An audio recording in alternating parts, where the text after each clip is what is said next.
আমাৰ দাৰেতৰি গাঁৱৰ বেহৰ খেতি বা সৰিয়হৰ খেতি বুলি কয়। ইমান ধুনীয়া সুন্দৰ দেখাত চাওকচোন গাইজ, কিমান মজা।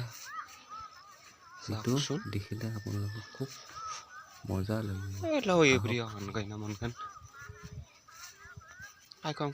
চাই লওক ধুনীয়া লাগছে, চাই লওক দেখাত বৰ সুন্দৰ। আমি মাজে মাজে নেবৰাও আৰু খোজকাঢ়িবলৈ মাজে মাজে যাওঁতে খুব টান। সুন্দৰ হৈছে বেহৰটো চাওকচোন, ধুনীয়া। এই যে পাহাৰ বেলি গোটাইখিনি সৰিয়হৰ নুঠিবতে চব উঠিব, ধুনীয়া বঢ়িয়া লাগছে ন। মজা বঢ়িয়া।